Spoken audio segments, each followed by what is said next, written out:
दिल ने फिर याद किया। आवाज दे रही है ये किसकी नजर मुझे, आवाज दे रही है ये किसकी नजर मुझे, शायद मिले किनारा वही डूब कर मुझे।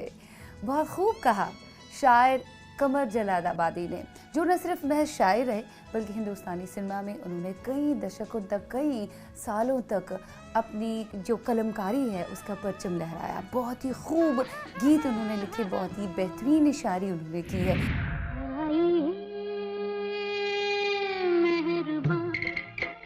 शायरी साज के हर तार पे थर्राती है, जिंदगी बेपिए मदहोश हुई जाती है। शायरी उनकी दीवानगी थी। अपनी उम्र अजीज के 40 साल जिन्होंने फिल्मों की नजर कर दिए, एक जगमगाता हुआ चांद, खुश आवाज, हसी तख्लीक के मालिक कमर जलालाबादी ने बतौर शायर और सहाफ़ी अदबी दुनिया में इनकलाब लाया। मेरा दिल ले गया, जाते जाते मीठा मीठा गम दे गया। लाहौर के दो मशहूर अखबार मिलाप और प्रभात बड़ी आबोताब से निकाला करते थे। अनारकली के मुसन्निफ सैयद इम्तियाज अली ताज की सिफारिश पर कमर जलालाबादी पंचौली पिक्चर्स लाहौर में बतौर नगमे निगार शामिल हुए। 1943 में प्रभात फिल्म कंपनी ने कमर जलालाबादी को बतौर मकालमा निगार और नगमे निगार बुलाया और वो प्रभात फिल्म कंपनी में शामिल हुए। फिर 1946 में मुंबई की तरफ उन्होंने रुख किया और यहीं पर मुकीम हुए।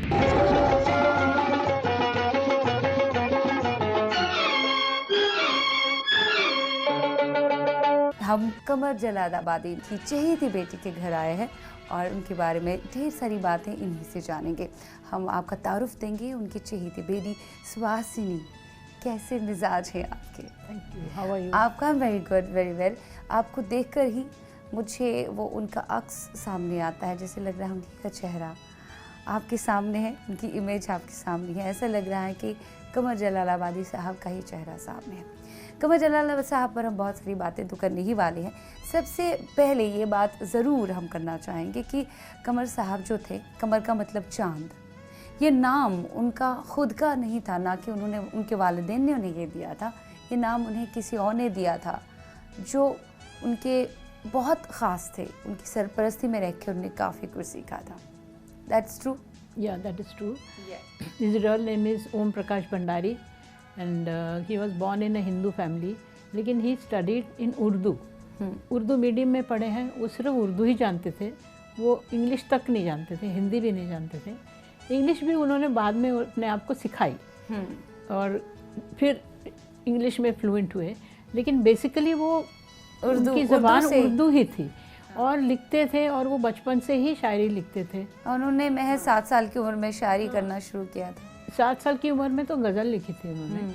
और जब अंग्रेज़ों के ख़िलाफ़ मीटिंग्स वगैरह होती थी जहाँ पे कांग्रेस की, तो वहाँ पे उनके वालिद जाते थे, तो वो भी जाते थे छुपके, लेकिन वहाँ बच्चे अलाउड नहीं थे। 7 साल की उम्र में ही उन्होंने इतना कुछ लिख लिया था कि उनको एक अजीब कॉन्फिडेंस थी अपने आप में, तो वो छुप कर के स्टेज पे पहुँच गए और माइक पकड़ के जोर जोर से शायरी बोलने लगे। जोश में आके बोल तो दिया, लेकिन जब बोलना बंद हुआ तो एकदम घबरा गई, क्योंकि बाजू में पुलिस का बंदा खड़ा हुआ था। उन्होंने उन्हें डांट के भगा दिया कि बच्चे यहाँ नहीं आ सकते। लेकिन वो जो शायरी उन्होंने बोली उनको इतना अच्छा लगा, वो एहसास उनको इतना अच्छा लगा कि मैं दुनिया के सामने कुछ कर रहा हूँ, कुछ बोल रहा हूँ। दुनिया के सामने तो आना चाहते थे, लेकिन वालिद साहब हमेशा उन्हें पीछे लेके जाते थे। बिल्कुल बिल्कुल, उनके घर में मनाही थी, नॉट अलाउड, लिखो मत कुछ भी, तुम अपनी पढ़ाई के अलावा कोई भी चीज़ में इंटरेस्ट मत। हाँ, ये ज़रूर आपसे मैं पूछना चाहूँगी कि घर पे तो मतलब कुछ एनकरेजमेंट नहीं था। हाँ जी। वालिदैन नहीं चाहते थे कि भाई ये इस फील्ड में आ जाए, या उनको समझ नहीं आ रहा था कि इसका शौक़ क्या है, इसकी तरफ ज़ौक़ इनका क्यों है। लेकिन कैसे उनकी मुलाकात हुई अमरचंद नाम के शख्स से, जो खुद एक शायर थे, जिनकी सरपरस्ती में रहकर उन्हें काफ़ी कुछ सीखा, जिन्होंने इनकी काफ़ी हेल्प की, इनके सही रहबर बने। उसके बारे में ज़रूर जानना चाहेंगे। आपके वालिद साहब ने ज़रूर आपको ये बताया होगा। अमरचंद जो थे उस ज़माने में, वो ही वॉज, उनसे काफ़ी उम्र में बड़े थे। तो पिताजी मेरे छोटे थे, लेकिन वो अमरचंद जो थे वो उम्र में बड़े थे और सियाने थे और समझदार थे। और वो काफ़ी, उनको कहते थे वॉन्डरिंग मिन्स्ट्रेल्स जो होते हैं ना, एक गांव से दूसरे गांव जाना और लोगों को अपनी शायरी सुनाना, कविता सुनाना अपनी। तो उन्होंने जब पिताजी को से मुलाकात हुई तो ऐसे ही कहीं पे जैसे जैसे बाज़ार में कहीं मिल गए या कुछ, तो उनको एक कशिश लगी मेरे पिताजी के चेहरे पे। तो उन्होंने बोला, उन्होंने उनको साथ में बिठाया, उन्होंने तो मेरे पिताजी ने शायरी सुनाई अपनी, और अपनी दिखाई, अपनी कुछ किताब दिखाई जिसमें लिखा हुआ है बहुत कुछ। लेकिन उन्होंने कहा तुम कैसे इतनी अच्छी उर्दू जानते हो? तो उन्होंने कहा कि मैं तो वही पढ़ता हूँ, मैं तो उर्दू स्कूल में पढ़ता हूँ। तो उन्होंने कहा कि लेकिन शेर और शायरी कैसे तुम कर लेते हो? तो बोलते हैं नहीं कुछ भी नहीं, तुकबंदी कर लेता हूँ, लेकिन उसका जो असर होता है वो बहुत अच्छा होता है। लेकिन सुनाऊँ किसको, कौन सुनेगा? तो अमरचंद ने बोला आप मुझे सुनाओ। शायर को कोई तो सुनने वाला चाहिए। हाँ। और घर वाले भी क्या करते, 13 बच्चे थे घर में, तो वो उस जमाने का, you know how it was. तो इसलिए उनको सिर्फ पढ़ाई में, सबसे छोटे थे घर में। हाँ, सबसे छोटे थे, इसी वजह से नजरअंदाज होते थे। अब सोचिए, हाँ, 13 बच्चों में कितना बड़ी फैमिली। और फिर अमरचंद ने उनको बोला कि लेकिन तुम बड़े होके क्या बनना चाहते हो? तो उन्होंने कहा मैं शायर बनना चाहता हूँ, बहुत बड़ा शायर बनूंगा। तो अमर ने कहा कि हाँ जी बिल्कुल, आप ज़रूर बड़े शायर बनोगे, लेकिन पहले आप अपना नाम सुधारो।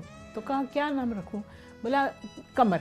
उनको कमर का मतलब नहीं पता था, तो उन्होंने पूछा कमर क्यों? कहा कि नहीं, तुम्हारा चेहरा चांद सा चेहरा है तुम्हारा, इसीलिए तुम अपना नाम मतलब कमर रखो, और अपने मन में ये एहसास रखो कि तुम चमकोगे एक दिन। ये एहसास मतलब कितना ज़रूरी होता है कि कोई ऐसा इस वक्त में ऐसा आपको रहबर मिले जो आपको अच्छी दिशा दे, अच्छा मार्गदर्शन दे। राइट। और हाई स्कूल तक उनको काफ़ी उससे एनकरेजमेंट मिली। हाई स्कूल पास करने के बाद माँ बाप ने कहा जाके कोई काम ढूंढो, अब हम आपको आगे नहीं पढ़ा सकते। तब उन्होंने रिसालों में लिखना शुरू किया। और कम उम्र में काम करना शुरू किया। छोटे छोटे, शुरुआत में छोटे छोटे चीज़ें लिखते थे वो, बाद में उनको अच्छी लोगों ने पहचाना ना, जब एक राइटर है तो उसको पहचान मिली ना, तो उन्होंने बहुत सारा कुछ लिखा, कई चीज़ों में लिखा। लेकिन क्या होता है कि उसमें इतना उनको पैसा नहीं मिलता था, तो माँ बाप भी बोलते थे कि कुछ काम करो, कुछ काम करो। तो एक दिन ना नाराज़ होकर घर से भाग गए थे। तो ये बहुत कम लोगों को मालूम है। हाँ, घर से भाग गए और स्टेशन पे चले गए, रेलवे स्टेशन पे, और मन में ये सोचा कि अगर मुझे आज कोई काम नहीं मिलेगा तो मैं इसी ट्रेन के नीचे आ जाऊँगा। That's so sad। एक तो प्रेशर, खुद का शौक उनको पालना है शायरी का, और दूसरा उसमें भी सरपरस्ती नहीं है, घर वालों का एनकरेजमेंट नहीं है। दूसरा ये है घर वाले कह रहे हैं अब हम आपको पाल नहीं सकते, काम ढूंढो जाके कहीं, ये छोटे मोटे आर्टिकल से पैसा नहीं आ रहा जो लिख रहे हो। और उसके बाद में दिमाग में ये क्या है, अब करूँ तो चमकूंगा कैसे? कैसे चमकूंगा, ऑब्वियसली। तो लेकिन फिर लकीली उसी वक्त ना, उसी स्टेशन पे उन्हें एक आदमी मिला, और उसने कहा कि उन्होंने खुद बोला कि मैं काम ढूंढ रहा हूँ, मुझे अगर कहीं पे काम मिले तो उन्होंने कहा कि मैं आपको काम नहीं दे सकता, लेकिन हाँ मेरी बेटी है, उसको उर्दू पढ़ानी है, तुम उर्दू जानते हो क्या? तो ही सेड हाँ मैं उर्दू जानता हूँ। तो बोलते ठीक है, फिर तुम मेरी बेटी को पढ़ाओ, मैं तुमको एक बहुत बड़ी रकम, क्योंकि वो उस ज़माने में बेटियाँ बाहर जाके नहीं साइड पढ़ती होंगी, तो मदरसे में नहीं जाती होंगी, तो उनको घर में आके पूरा सब कुछ सिखाना है। As a teacher, Urdu teacher he was so happy, because the amount जो बोला उन्होंने उस ज़माने के लिए, तो वो तो बहुत बड़ा अमाउंट था, जो कि शायद हम नहीं जानते, हमको इतना डिटेल में बताया नहीं गया। लेकिन वो किस्सा हमको याद है, जबकि उन्होंने बोला था कि आज अगर मुझे कुछ ना कुछ काम नहीं मिला तो मैं आज यहीं पे इसी ट्रेन के नीचे।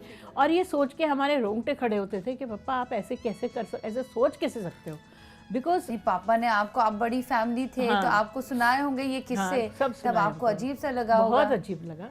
और फिर पता चला कि वो बहुत आगे जाके काफी। अच्छा, वो फिर घर छोड़ के उन्हीं के यहाँ रहने लगे? नहीं, घर वापस गए और बोला कि देखो मेरे को अच्छी रकम, हाँ कि मेरे को अच्छी रकम मिलेगी और मैं ये पैसा आपको घर में दूंगा, और मैं अपने रिसाले का भी जो काम है वो भी, उसका पैसा भी दूंगा, अभी मुझे कुछ नहीं बोलना। रकम भी मिली, उनके शौक भी पूरे हो गए, अब सब कुछ हुआ। उर्दू जो उन्हें बहुत प्यारी ज़ुबान थी, उस वक्त तो उर्दू का ही सरेआम चर्चा था, उर्दू के ही शायर बड़े बड़े सामने आ रहे थे, जिनमें कबर जलालाबादी साहब भी है। और उर्दू, ये शौक़ भी उनका पूरा हो रहा था, शायरी का शौक़ पूरा हो रहा था, रकम भी अब मिल रही थी।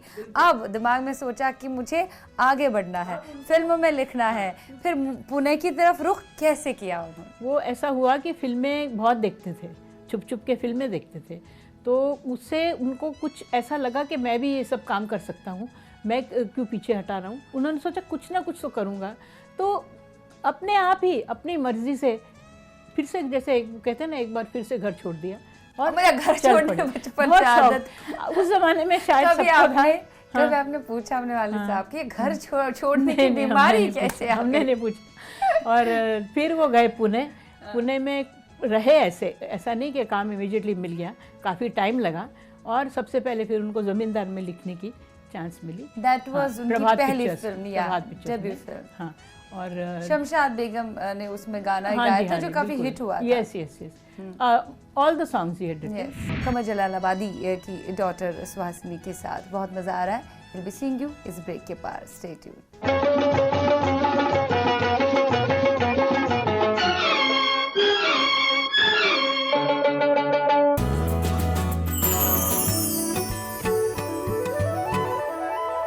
दिल ने फिर याद किया।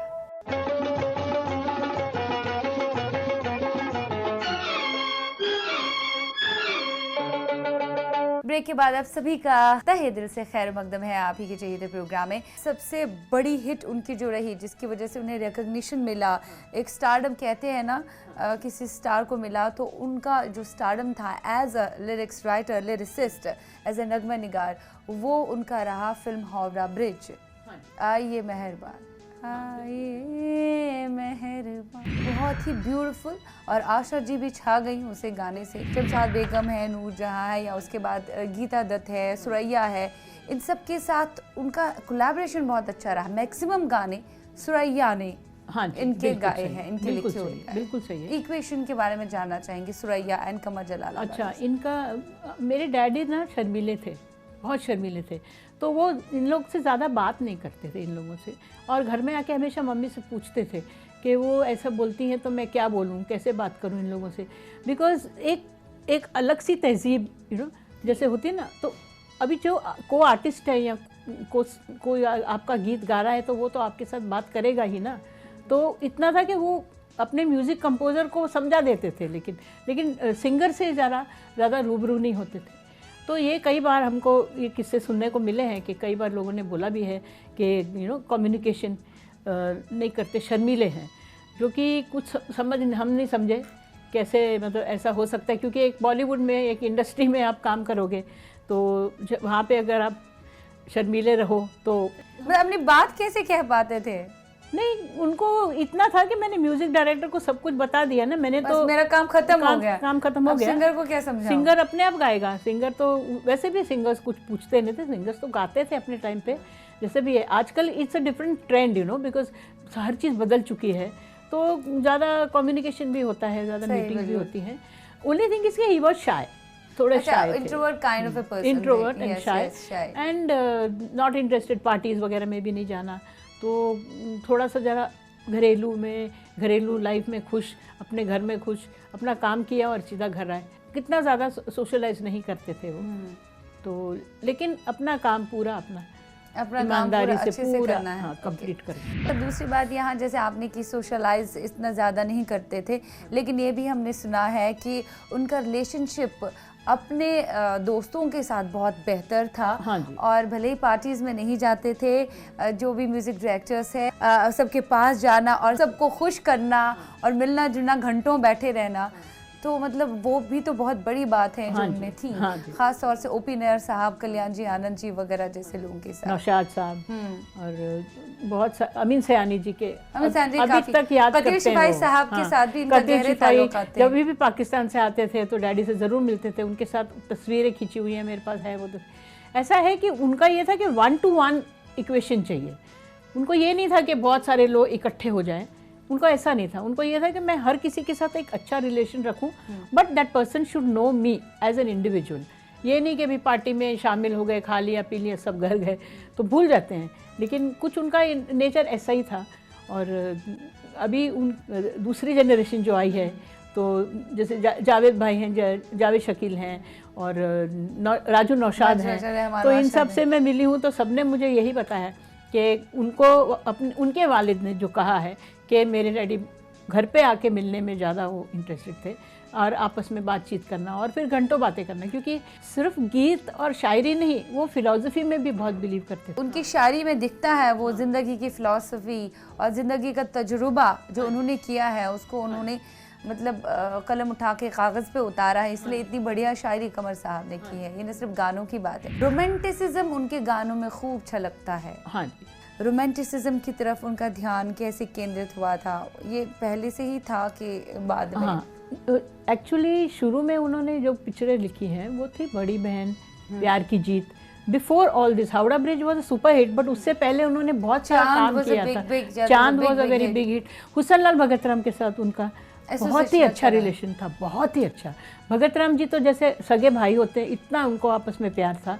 और हम जो छोटे थे, हमको इसका सुख मिला कि भी भगत राम जी हमारे घर पे आते थे, तो हमको ये देखने को मिलता था कि कैसे एक म्यूज़िक कंपोज़र और एक राइटर आपस में कितनी एक सिंपल और बहुत ही प्यारी दोस्ती है उनकी, और सीधी सादी बातें कर रहे हैं। हैरानी की होती थी, क्योंकि हमारे माइंड में ये था कि भाई music composer means something else. और O.P. नेर साहब का अलग था, उनका थोड़ा ज़रा स्टाइल अलग था, उनके शौक़ बहुत थे, और हमारे डैड को बिल्कुल शौक़ किसी भी चीज़ का नहीं था। तो यहाँ पे जुहू में एक जुहू होटल है, वहाँ पे O.P. नेर साहब की सिटिंग होती थी। उन्होंने सूट बुक कर रखे थे, और वहाँ पे सिटिंग के लिए जब डैड को बुलाते थे तो वो लोग तो जो भी होते थे सब एंजॉय कर रहे होते थे, खा रहे पी रहे होते थे। डैड अपना एक कप चाय लेके बस बैठ जाते थे और अपना राइटिंग पे फोकस करते थे। तो कई बार O.P. जी हंस के उनको बोलते भी थे कि तो आपने क्या मज़ा लिया ज़िंदगी का, आप तो कुछ भी नहीं, किसी भी चीज़ में इंटरेस्टेड नहीं। क्योंकि उनका तो दूसरे चीज़ों के साथ ये नहीं था ना, ध्यान नहीं था। यूज्ड टू ड्रिंक और इसकी तरफ बाकी जो पार्टीज वगैरह बिल्कुल सही है। और ये एक कुदरती चीज़ थी, ये नहीं था कि ही वॉज प्रिटेंडिंग। ऐसा नहीं कि दूसरों को दिखाने के लिए कुछ किया जा रहा है, वो अंदर ही अंदर ना सूफी संत। हाँ, सूफी संत, बिल्कुल सही कहा। मैंने उनसे एक बार बोला था कि भाई आपने क्या ज़िंदगी जी। हाँ जी। तो उन्होंने कहा कि नैयर साहब, जब मैं घर में जाता हूँ थक टूट के शाम को, और मेरी बीवी भागी भागी आती है और फिर झट से जाके मेरे लिए कप चाय देती है लाके, तो वो जो नशा उस प्याले में होता है ना, वो और कहीं नहीं, और किसी जाम में नहीं, और कहीं किसी भी जाम। बिल्कुल सही कहा आपने। सही है। वी आर हैप्पी इसीलिए क्योंकि कूट कूट के हमारे अंदर वो सब संस्कार जो उन्होंने दिए वो भरे हुए हैं, और हमको किसी को जताने की भी जरूरत नहीं। और वो बहुत जज्बाती भी थे। बहुत जज्बाती, और वो जज्बाती आप भी बहुत रोती हैं छोटी छोटी बातों का, वो तो आप में भी आ गया है। इसीलिए उनकी शायरी में नहीं पढ़ सकती, क्योंकि उनकी शायरी में पढ़ूं तो आखिरी लाइन तक आते आते आंखें लाल हो जाती। नहीं, कुछ शायरी तो हम ज़रूर पढ़ेंगे। उनकी एक किताब जो उनका एक मजमुआ बहुत फेमस हुआ, और 40 के दौर में उन्होंने उसे शाया करवाया था, रश्के कमर। और रश्के कमर पे कितने सारे गाने बने हैं, और तब उन्होंने रश्के कमर, वो उसमें बहुत अच्छी रोमांटिक शायरी है।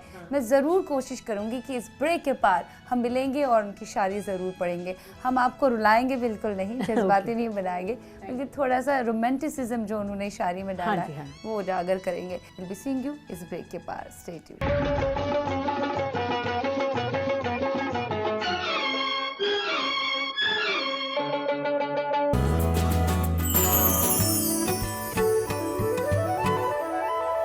दिल ने फिर याद किया।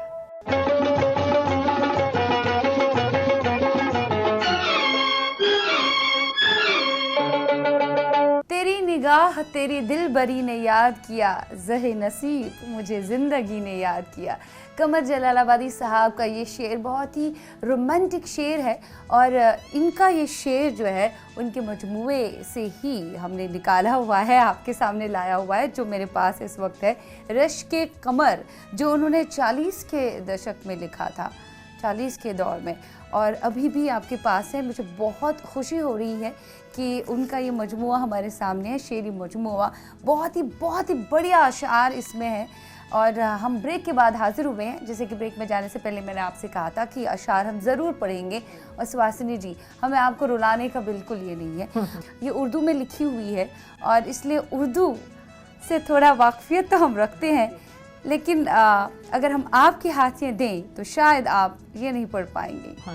उर्दू के साथ उनका इतना लगाव था, आपको नहीं सिखाया उन्होंने उर्दू? हमको सिखाया, जैसे मैंने आपको कहा, अलिफ बे पे ते, बस। आपने इंटरेस्ट नहीं लिया? क्योंकि हम और एक्टिविटीज़ में बिजी थे ना। हम लोग स्कूल में अपनी पढ़ाई है, अपने होमवर्क है, बच्चों में खेल है, तो इन चीज़ों में उस वक्त नहीं सोचा। लेकिन आज बहुत ख़राब लगता है सोच के, आज बहुत बुरा लगता है ये उस वक्त थोड़ा सा अगर सीख लेते तो कम से कम डैडी की बुक तो पढ़ सकती। अच्छा हुआ, कोई बात नहीं, हम आपको पढ़ के सुनाएंगे, बहुत अच्छा लगेगा। बहुत ही बढ़िया रोमांटिक शायरी इनमें है, बहुत ही गज़लें, बहुत ही, मैं क्या कहूँ, पढ़ ही लेते हैं हम। ये है आशिक तेरा हर भीड़ में तन्हा सा लगे है, आशिक तेरा हर भीड़ में तन्हा सा लगे है, दीवाना नहीं फिर भी दीवाना सा लगे है। वाह। क्यों अब के बरस आई है बेरुत की ये बरखा, क्यों अब के बरस आई है बेरुत की ये बरखा, आंगन में तेरी याद का दरिया सा लगे है। हाँ, लवली। याद का जिक्र कितनी बेहतर तरीके से बहुत, किया। बहुत अच्छा। आंगन में बहुत तेरी याद का दरिया सा लगे है, हाँ जी। रहमत में कमी या मेरे ईमान में कमी है, हम्म। रहमत में कमी या मेरे ईमान में कमी है, मैं शुक्र भी करता हूँ तो शिकवा सा लगे है। Lovely, beautiful. एक शेर है, शिकवा सा लगे है न शिकायत सी लगे है, हाँ जी। मुझको तेरी हर बात मोहब्बत सी लगे है। क्या बात है, ब्यूटीफुल। वाह वाह। एनीवेज, इस दौर में पैदा किया तकदीर ने मुझको, इस दौर में पैदा किया तकदीर ने मुझको, जिस दौर में कातिल भी फरिश्ता सा लगे क्या है। बात है, ब्यूटीफुल। My God. उस दौर, इन्होंने अपने दौर की बात की, उस दौर में मुझे पैदा किया ऊपर वाले ने, मुझे कातिल भी फरिश्ता लगता था। मे भी वो रीजन ऐसा था कि इनके अंदर वो कूट कूट कर वो जज्बात भरे हुए थे, अपने घर वालों के साथ बेहतर तरीके से रहना, फैमिली लाइफ के साथ साथ दूसरों की तरफ भी, दोस्तों को भी बहुत अच्छे से रखना। तब आपको कौन सी उनकी शायरी भाती है जो आप सुनाना चाहेंगी? तब ज़रूर आपने तो कहीं ना कहीं से निकाली होगी, क्योंकि उर्दू में तो लिखते थे, हिंदी में भी इनके कई सारे गाने हैं। ऐसा कुछ याद तो नहीं आ रहा है, लेकिन इतना है कि मैंने उनकी जो वेबसाइट एक बनाई है उसमें थोड़े मैंने उनके अशार लिखे हुए हैं, लेकिन this way I will not be able to say. गीत उनके मैं पूरे समेट के रखे हैं, 1100 गीत उन्होंने हिंदी में लिखे थे, बाकी उन्होंने पंजाबी में भी लिखे हुए हैं, लेकिन जो उनके गाने थे वो मेरी रग रग में बसे हुए हैं और मैं उनके लिए उनका, हाँ, कौन सा चाहिए था गाना उनका जो आपके दिल के बहुत करीब है, जो उनका लिखा हुआ है? बहुत सारे गाने हैं। एक गीत ऐसा था जो उन्होंने पार्टीशन के लिए लिखा था। हाँ। क्योंकि जब पार्टीशन हुआ तो इनके काफ़ी लोग, काफ़ी दोस्त जो है इनके काफ़ी बिछड़ गए उनसे, तो उन्होंने उस वक़्त ये गीत लिखा था, एक दिल के टुकड़े हजार हुए, कोई यहाँ गिरा, कोई यहाँ गिरा, कोई वहाँ गिरा, बहते हुए आंसू रुक ना सके, कोई यहाँ गिरा, कोई वहाँ गिरा। ये टुकड़े जो हैं, हाँ, उनको समेटना चाहते थे, जो हाँ पार्टीशन तकसीम में बिल्कुल। हिंद में जो यहाँ और वहाँ दो तरफ वो एक लाइन खिंच गई, तो उस वजह से उनको लग रहा था जो दोस्त हैं, कोई उधर गए, कोई यहाँ गिरा तो कोई वहाँ गिरा। बिल्कुल सही है। तो ये गाना उनको बहुत पसंद था और हम पूरी फैमिली में हमारे ये गाना बहुत पसंद किया जाता है। और एक बार इनकी तबीयत नासाज हुई तो हमने इन्हें हॉस्पिटल में भी डाला कुछ चेकअप कराने के लिए, तो उधर वो बिस्तर में भी खुश रहते थे, हम लोग उल्टा परेशान रहते थे कि उनकी तबीयत ठीक नहीं है, वो खुश। और एक दिन हम जब मैं और मेरी सिस्टर गए उनको देखने के लिए, तो पता चला कि सारी नर्सेज उनके रूम में बैठी हैं। हाँ? तो मतलब डॉक्टर भी बोल रहे हैं कि 4-5 नर्सेज थी इधर, किधर हाँ, गायब हो गई उनके कमरे में, और वो गा रहे हैं बैठ के, एक दिल के टुकड़े हजार हुए, कोई यहाँ गिरा, कोई वहाँ गिरा। मतलब उनका वो पार्टीशन का दौर याद था, वो उनको याद था सब। और उनके जितने भी कंटेम्प्रेरीज थे, जैसे कतील शिफाई वगैरह साहब थे, उनसे बिछड़ गए थे, बिल्कुल। कितने सारे दोस्त उनके थे जो फिर उनको बार बार याद करते थे, क्योंकि खुद तो ये चले नहीं गए पाकिस्तान, यहीं पे रहे। नहीं गए पाकिस्तान, कभी नहीं गए, लेकिन दोस्त जो ऐसे थे, जो जैसे कैफ इरफानी हैं, तो ऐसे भी दोस्त थे जो अपने आखिरी दम तक हमारे घर आते थे, उनकी दोस्ती थी। और अबाउट पाकिस्तान मैं ज़्यादा नहीं जानती हूँ कि वहाँ से कतिल शिफाई जी को हमने ज़रूर देखा है, क्योंकि मैं यंगेस्ट टू फैमिली में, तो मुझे इतना हर चीज़ नहीं याद है, लेकिन इतना याद है कि वो दोस्तों के बहुत कायल होते थे, बहुत, he was very much close to all his friends.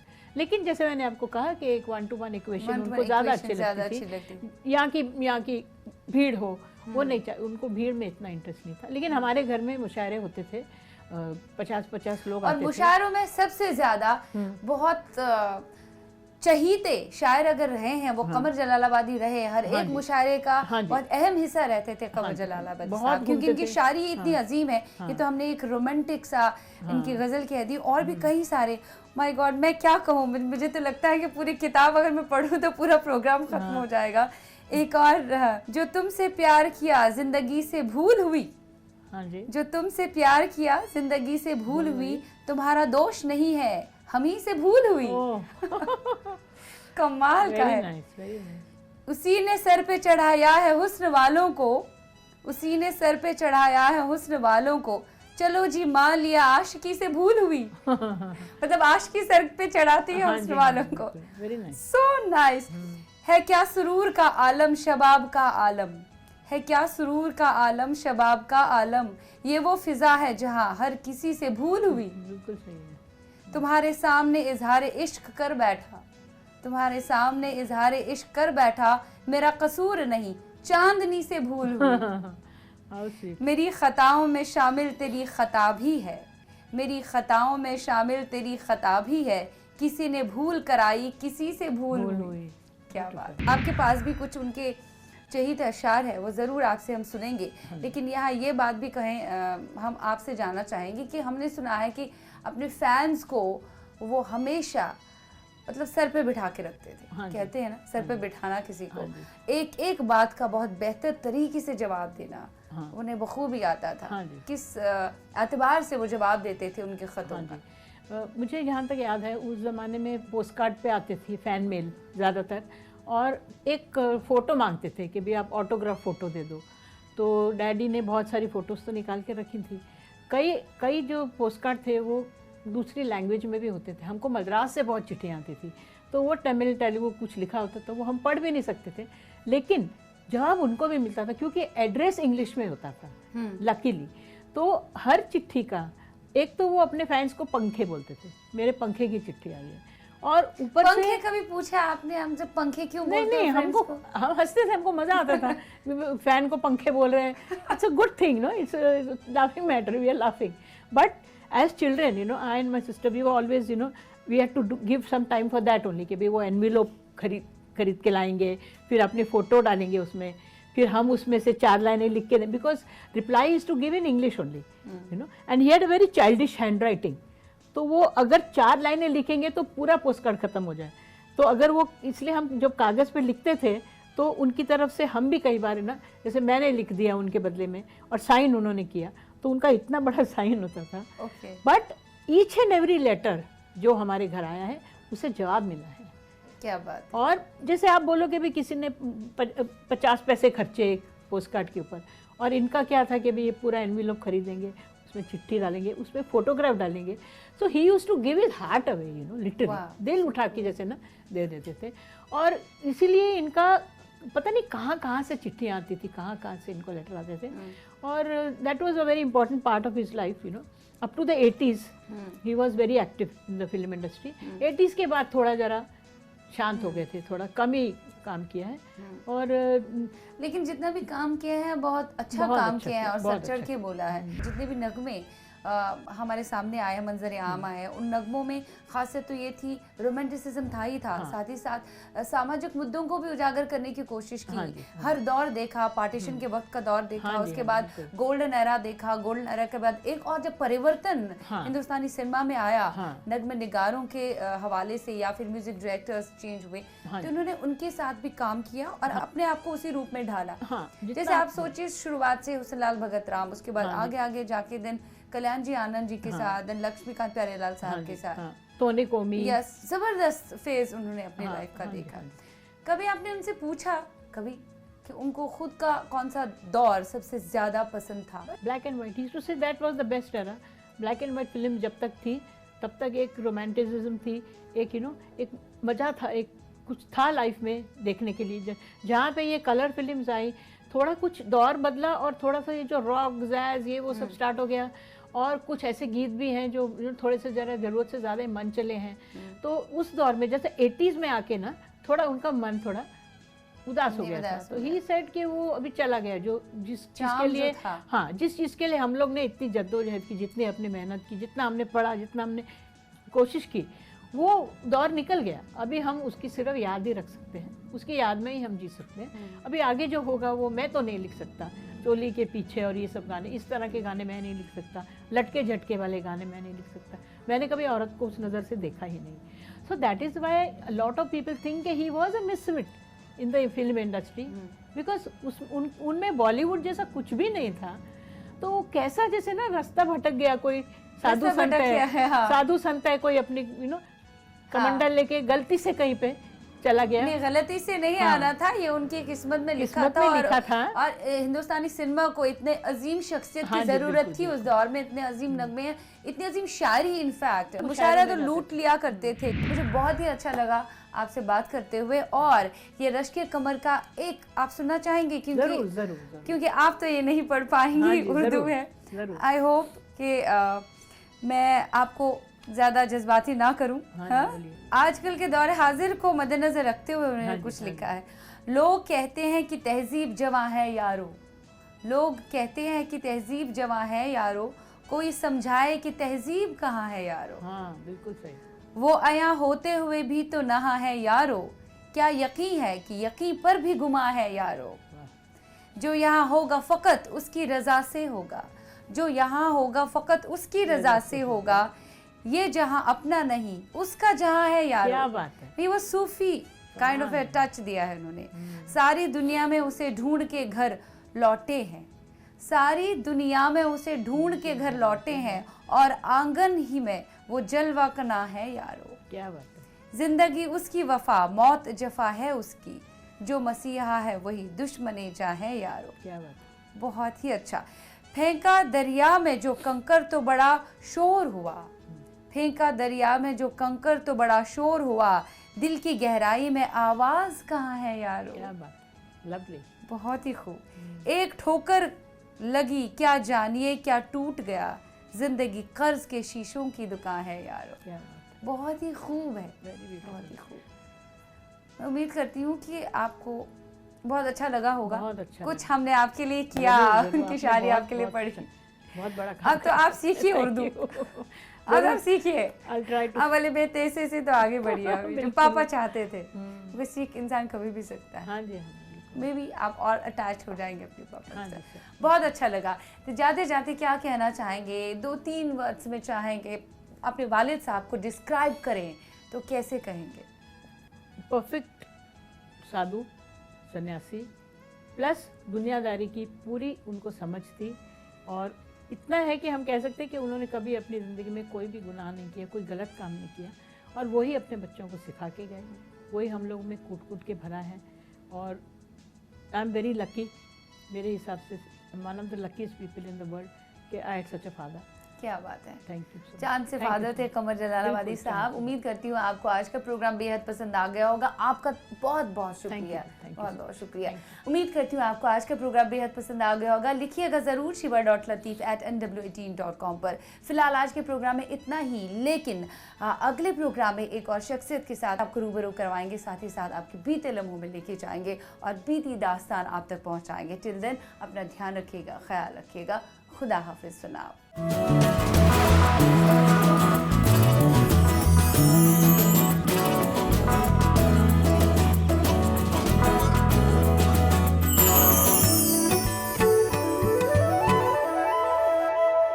दिल ने फिर याद किया।